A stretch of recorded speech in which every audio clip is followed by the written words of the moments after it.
Welcome back to CasualBiasRugby, and it's all done and dusted in Wellington. Can't believe it. 38 points to 30 for Argentina. And I mean, I did a rugby championship preview video where we talked about the expectations for each team, right? And I feel I was kind of disrespectful towards Argentina now, because obviously I said the expectation for them would be to not lose every single game.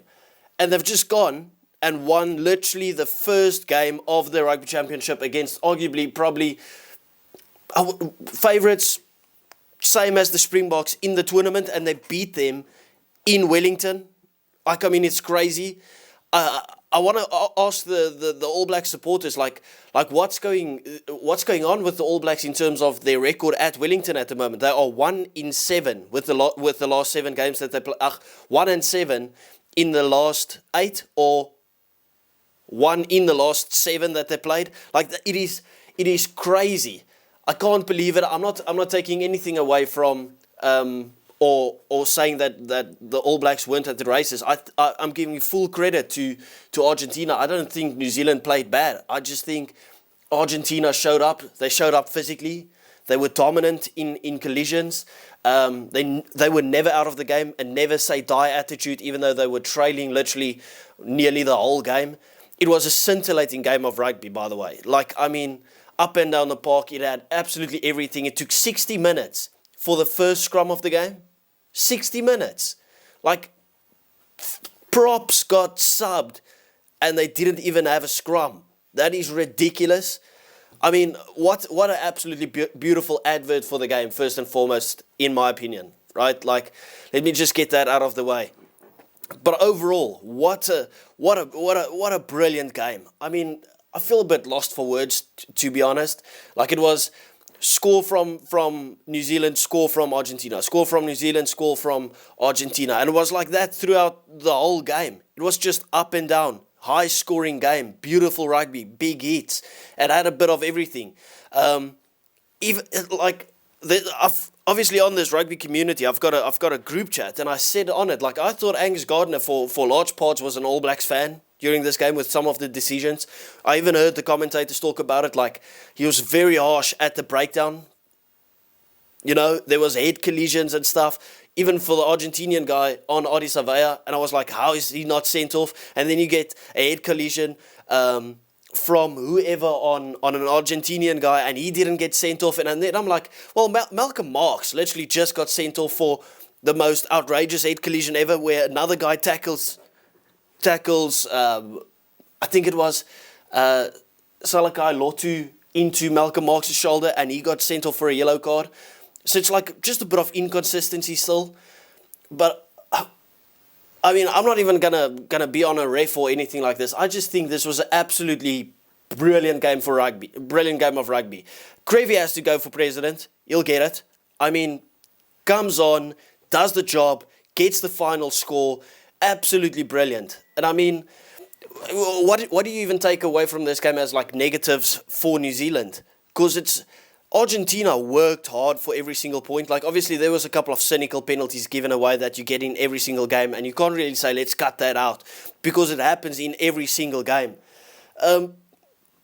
So now, obviously, this has made life tough for New Zealand. New Zealand obviously has a good record of playing South Africa in South Africa, so they'll probably, if they get a win there, they right back into the race and probably the favourites again. But obviously, if they don't get the victories over South Africa, all of a sudden, is that the championship that's just like slipped up completely? Didn't get the bonus point. Argentina obviously also didn't get the bonus point, so they just got the 4 points. I mean, what a beautiful Saturday of rugby. Like, obviously, the previous video was a match review of South Africa versus the Wallabies.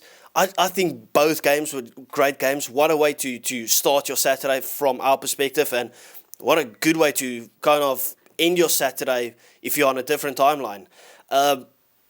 Yeah, a lot of reflection to do from this New Zealand team at the moment. Like, I don't know where do you start? What do you fix? Like, obviously, I didn't watch this game, and there was like anything clear that they're doing wrong. I need to give full credit to this Argentinian team.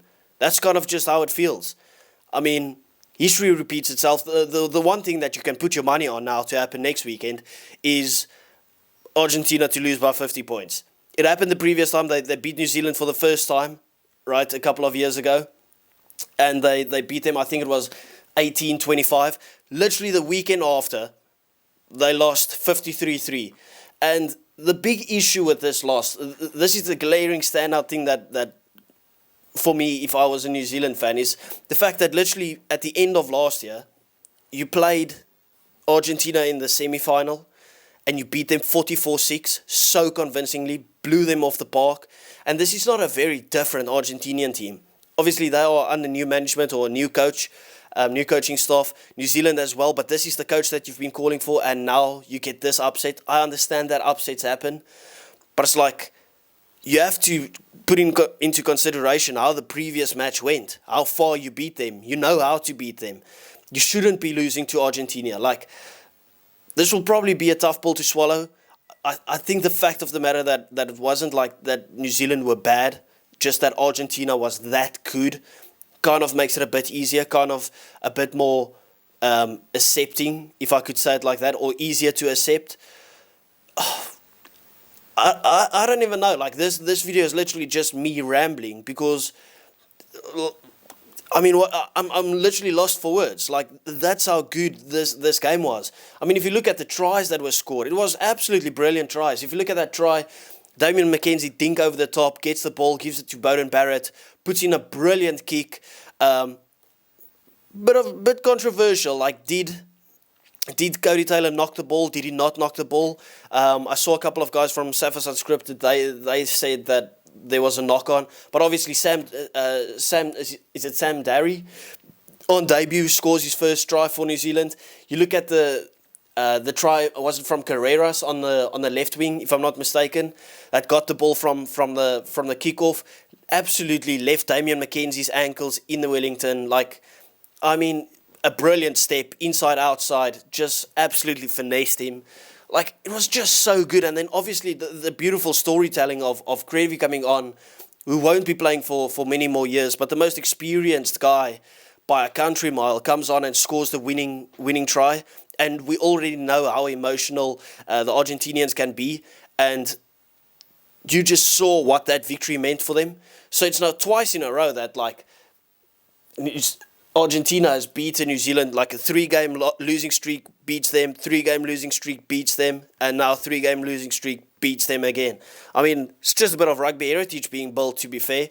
So, obviously, I don't think this result will impact too much how next weekend will go. I still believe the All Blacks will bounce back, and they'll probably get a smashing and dominant victory. But now you look at the series against England, and we gave England a lot of credit. England were very good in that series. Obviously, New Zealand still got over the line, but we said, okay, it's a new coaching staff. They'll probably be ready for the Rugby Championship. Now that time has come. You've been in training camp for a bit longer, and it hasn't looked better, right? Like, as I said, I'm not taking away anything from Argentina, but you expected New Zealand to put up a statement victory today, especially after what happened earlier, that South Africa's got the victory. New Zealand has to go out and do their job.